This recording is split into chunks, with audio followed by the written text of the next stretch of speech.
Good afternoon, everyone. My name is Adeola. I'm a registered nurse working at Clearview Fertility Hospital, Fertility Clinic. So today I'm here to speak on a very interesting topic, if I must say.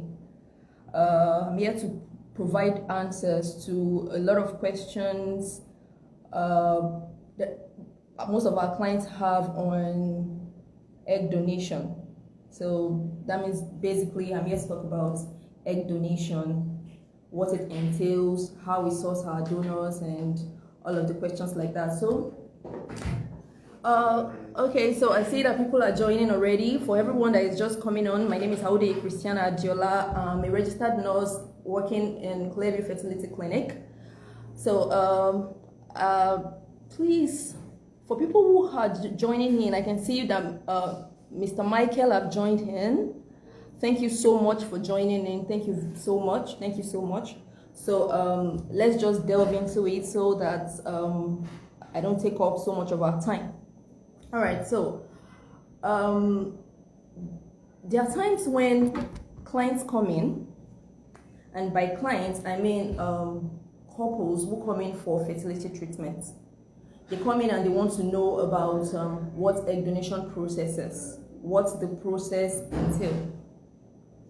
So I'm going to be defining what egg donation is.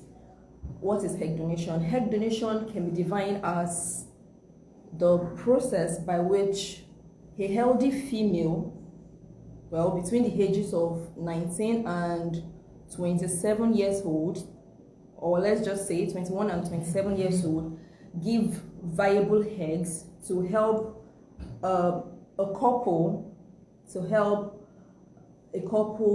conceive, So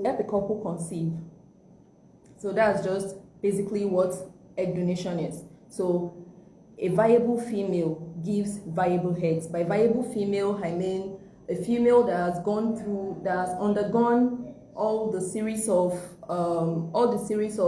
measures that we put in place to ensure that a good egg donor is matched with a client, gone through the medical history, physical traits and all of that, just to ensure that she matches. So that's just what egg donation means. So who needs egg donation? So women who have who need egg donation? Women who have a uterus, who want to conceive, who have been unable to conceive using methods that are natural. They can use egg donors. So women who want to conceive, who probably due to one reason or another can use their own eggs, are those that need egg donors. So what are the things that can make a woman not to be able to use her egg?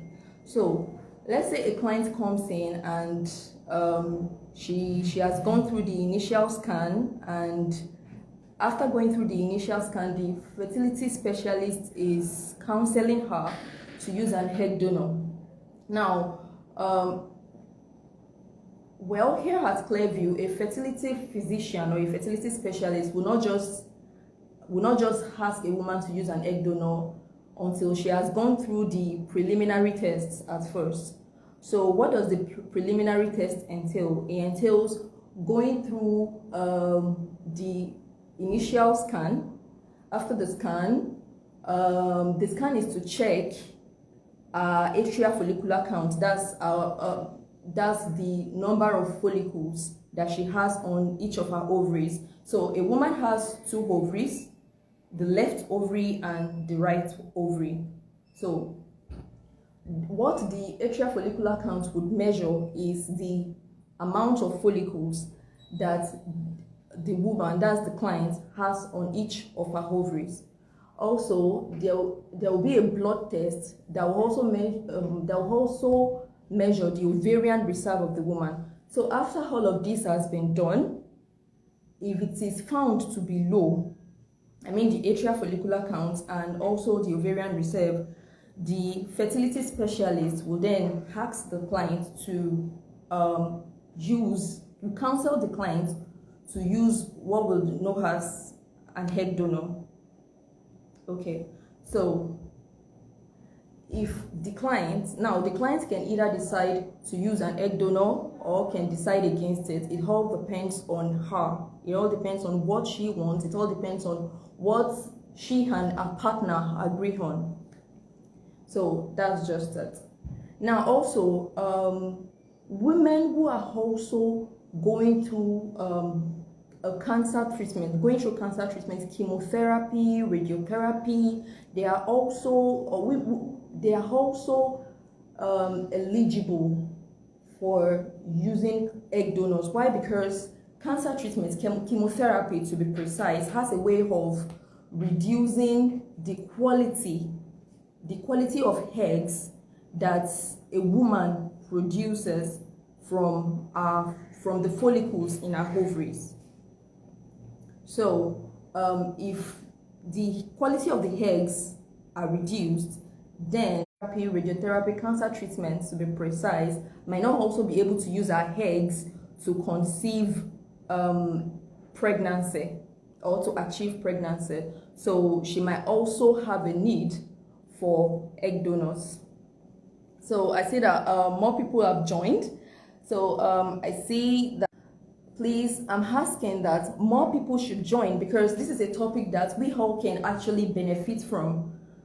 Because this topic has a way of bothering a whole lot of our clients when they come in. They want to know, after they have been counseled to use egg donors, they want to know who will be donating eggs to them, who they are, why they should use them, if they should. So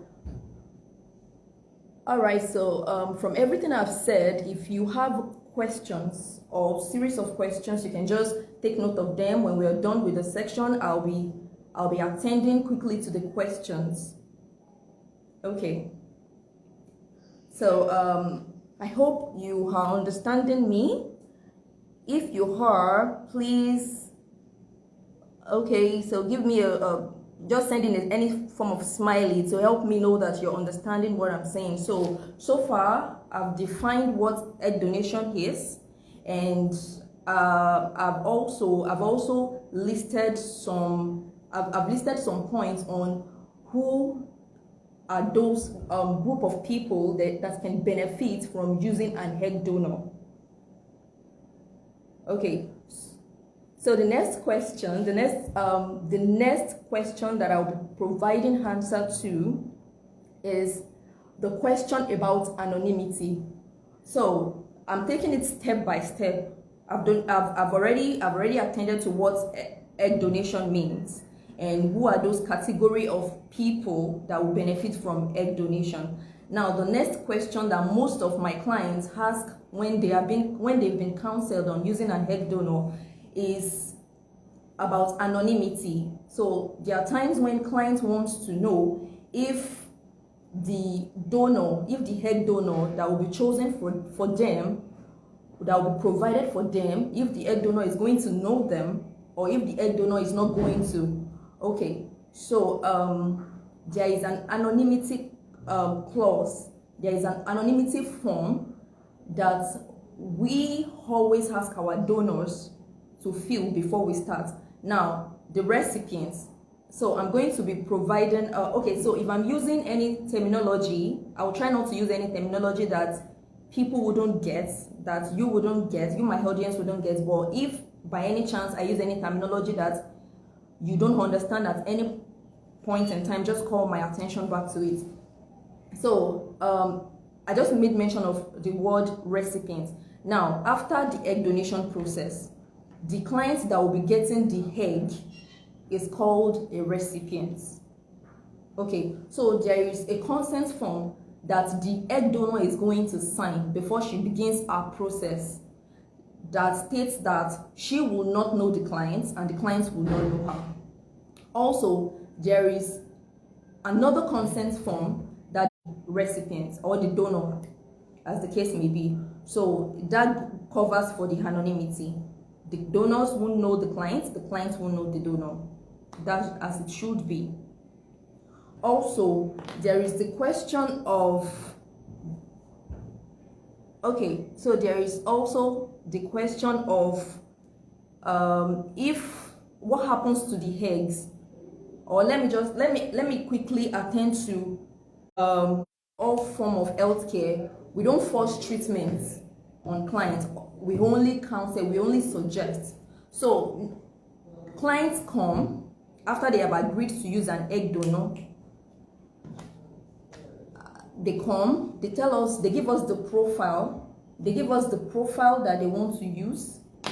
So after they give us the profile of the donor that they would like to use, okay, so they tell us what they want in terms of height, physical appearance, complexion. Some go as far as telling us the highest level of education that they want their donors to have. So after they've done that, what we'll do is that we send this, we ask our agents, because we have certified agents, we tell them to begin to help us look for donors that matches this criteria. So after they've sent us donors that match this criteria, what would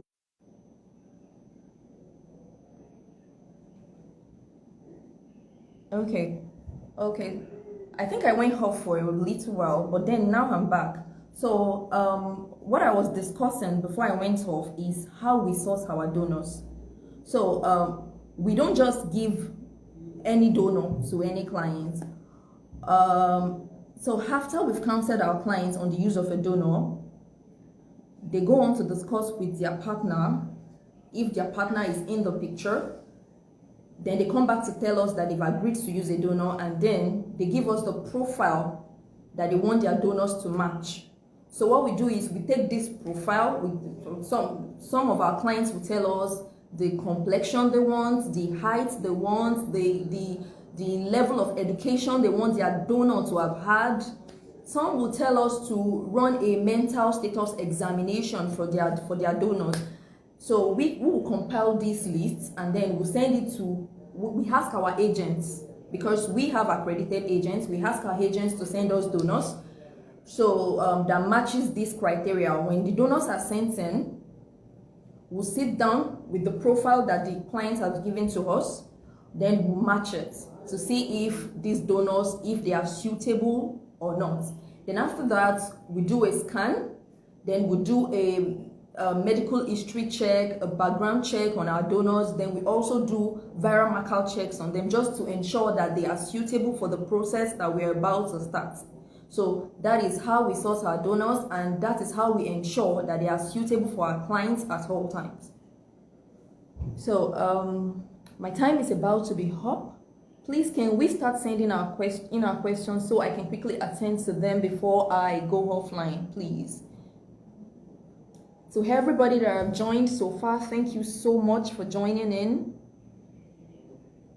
I'm still waiting for questions. Please let your questions begin to come in.